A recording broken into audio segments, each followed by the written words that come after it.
Hello and welcome.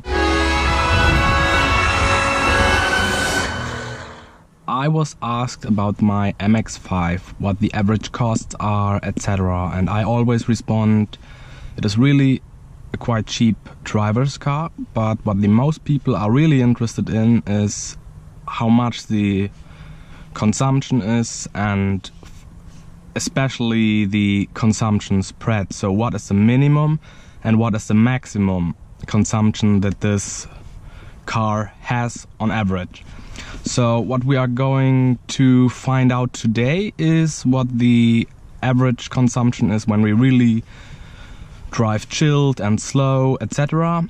And therefore I will just drive out of the city, get on the autobahn, and then activate cruise control with 120 kilometers per hour or something like that. And while we are driving some kilometers, I will tell something about the average consumption that I saw on my car or also on the racetrack. And yeah, I think then we also want to talk about the techniques that are used in this car, because I think that's quite special what Mazda is doing. And yeah, finally we will make a conclusion of, is this a good and cheap driver's car, something like that. So we will just start to drive now. I will start the car. Then we will see here, that one is the average consumption. So for all the people that are on miles and stuff, I will convert the numbers to miles and miles per gallon, etc. in the video. And what you can see here now is that I have an average consumption on my last trip of 8.5 liters per 100 kilometers. And yeah, I will reset that now, and then we'll see how this small trip goes in terms of consumption. So I will just start now.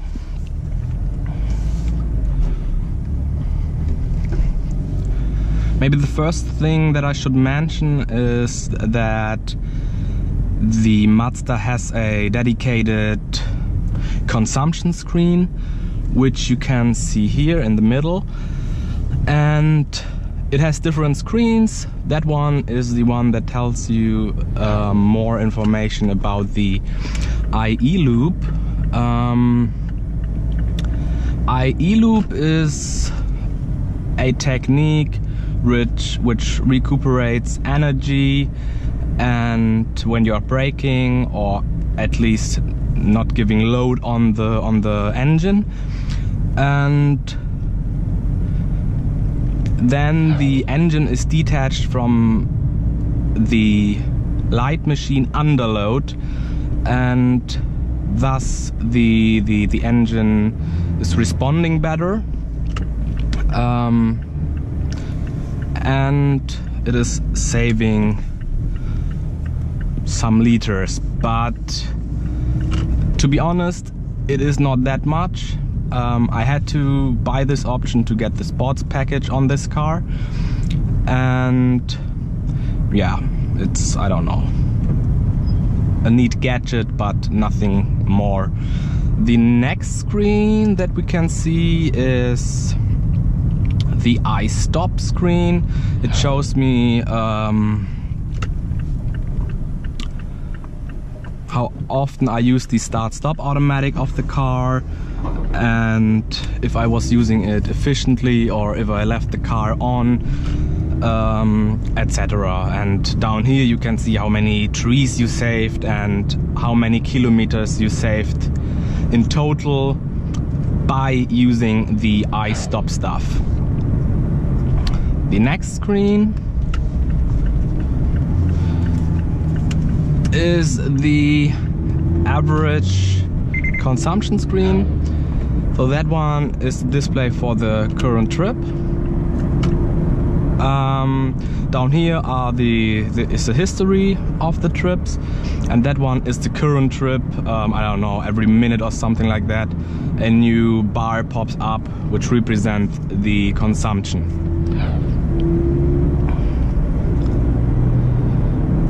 So until now, getting out of the city, since I started the car, it's about 10 liters. Don't worry, that is normal when you start a car and are driving slowly, etc. Then these numbers pop up. Now I'm getting on the Autobahn and I'll accelerate on 120 or 100 to 120 kilometers per hour, and then we will see how the consumption evolves.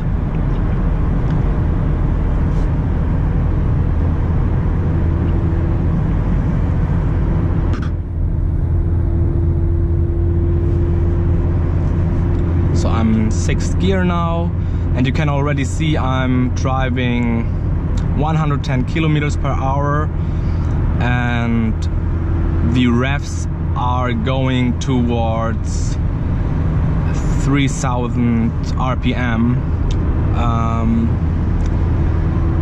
So maybe you can imagine that it is not a super relaxed experience when driving on the Autobahn or on the highway, and yeah, you're driving with higher speeds or something. But that car was not meant for that, and I didn't buy it because of being a good everyday long trip car. So now you can see the consumption already dropped to 7 liters.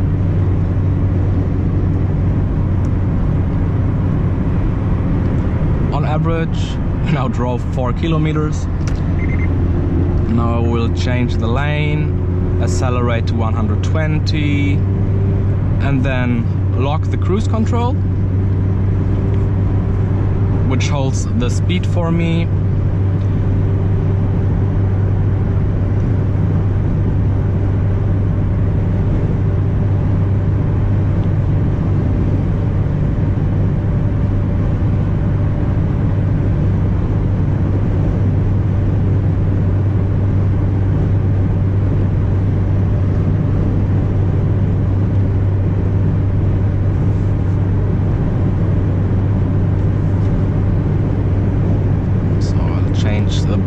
Back so I don't annoy anyone.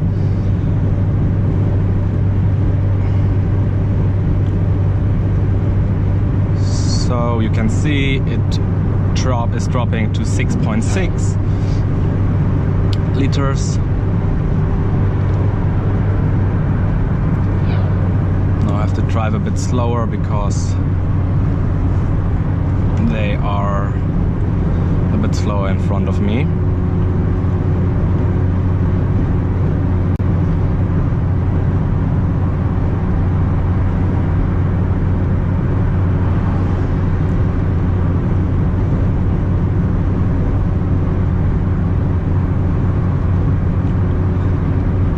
Maybe just a note, because people complained last time I did this test on the Mercedes C63 AMG.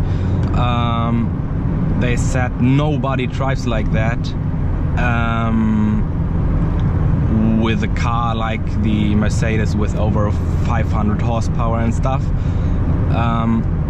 Just to avoid people complaining about this video again, sure, you can drive faster, but I think on average you're not hammering down the highway or the Autobahn every day. Sure, you are also not driving slowly all the time, but I think it's more often more slowly than super fast. Plus, the intention of this video is to find out the real minimum that is possible, and yeah, that's the thing that I want to say.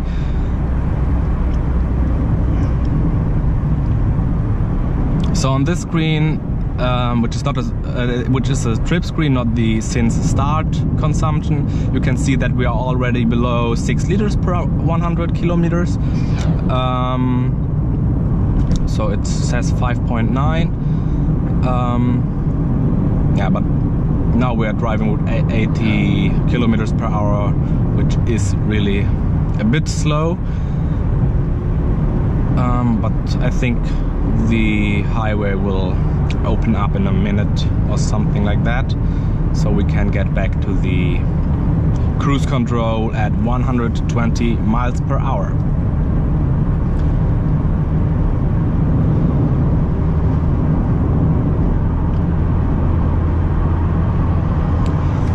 So maybe a word about all the other consumption values.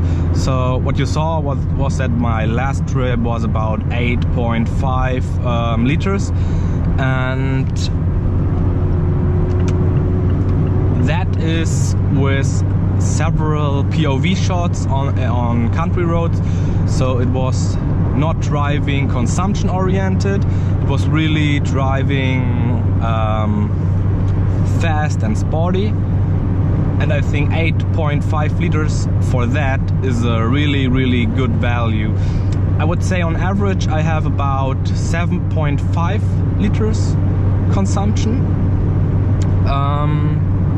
and the maximum average value I achieved was on a track day at the Hockenheim Ring, and there I had about 13 liters, which was the maximum with always full gas on the racetrack. And that really blew my mind, because that's a really low max value for such a sporty car. Sure, it just has these 160 horsepower, but it is driving fast and it really makes fun and stuff, and it is affordable. That is a perfect yeah, let's say trade-off, something like that. So you are trading performance for affordability, which is really cool.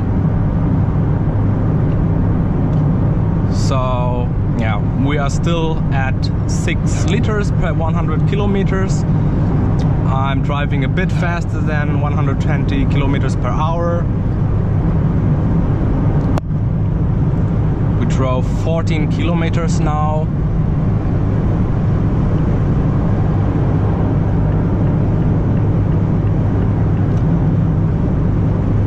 And another thing that I really like about Mazda's, let's say, philosophy of building engines and cars is that they say, no, we just don't make the engines much stronger. No, we make the torque higher, and much more important, we make the car lighter. So have a look at all the other manufacturers out there.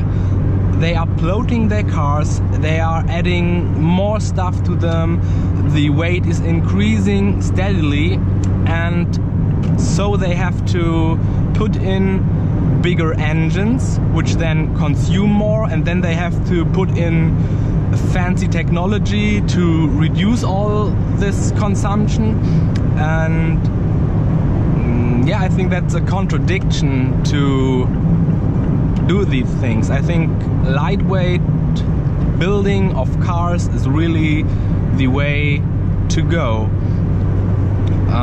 because it's a win-win situation. The only downside you have, that I have to admit, is that, like you maybe can hear, is the noise reduction. Sure, in this car it's also because it's a cabriolet, but in general, if a car is lighter, if you save materials on reducing sound, etc., then it will be louder inside the car. That's really true, and I admit that. So maybe for long trip limousines, I would say, yeah, still make them a bit heavier to reduce these sounds, etc. But in general, for small cars, for hot hatches, etc. Please just reduce the weight and the people will also have fun. But yeah, most people often don't get this concept. And yeah, but just imagine a motorcycle. Why it is so fast? A motorcycle, an average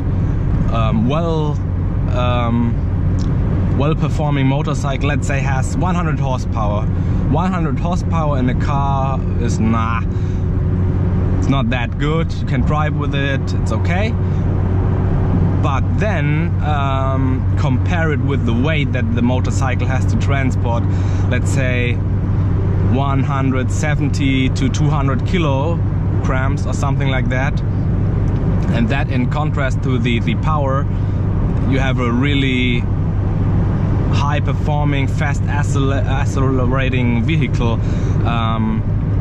Yeah, and I think that's the way the manufacturers should go with cars. And some manufacturers are doing it, like Mazda, or I think Porsche also tries it. Yeah, but the Cayenne is the best example that they are not doing it really. Yeah, but that's another type of car. So yeah, we are at 5.9 liters per 100 kilometers. I think that we can't really get much lower than that at this speed.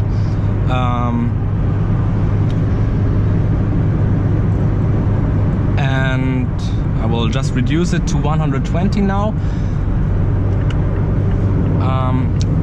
Yeah, and that is really the min consumption that we can achieve at these average speeds that I would be driving at the Autobahn. Sure, if I would drive 80 kilometers per hour something, it would maybe drop to 5 liters or something. But yeah, that's then really not quite realistic. To conclude this, so the minimum is now 6 liters per 100 kilometers, which is not super low. If you imagine other cars which have much higher horsepower and are turbo powered, etc., they often can achieve, I don't know, 5 liters, maybe even 4 liters per 100 kilometers. But the really important thing is the max consumption. The max consumption, like I told, was on the racetrack about 13 liters per 100 kilometers. And on a car, on another car where you, I don't know, have 300 horsepower or something, and you would go on the racetrack, it would be, I don't know, 20 to 30 liters per 100 kilometers. So the spread that we are having here is between 6 and 13 liters, and that is really, really low. And yeah, like I said, for me on average it's 7.5, and yeah, that's, you can calculate with these values, and these are not values where I really tried driving super economically or something like that. So in that aspect, it is really affordable, an affordable car. And also in all the other respects, it's a quite affordable car. So since it is so lightweight, it doesn't have big brakes, super big bearings and stuff like that, that you have to replace all the time and maintain. No, it is really a reliable and yeah, cheap car that you also can use for everyday driving. Yeah. So yeah, we're now at 5.8 liters now. Yeah, but it's going a bit downhill. Yeah. But like I said, that's about the minimum that you can achieve. What I didn't try in this test now is taking into account city driving, average speed, country road driving, etc. Yeah, because there you can't find out the real minimum value. City driving will always yeah, increase the consumption value because you are accelerating, braking, etc. Yeah, so I will leave it like that now, and I hope you enjoyed the video. I hope you think it was informative. Just leave me a comment. I would love a subscription, and yeah, see you in the next video. Thank you, bye.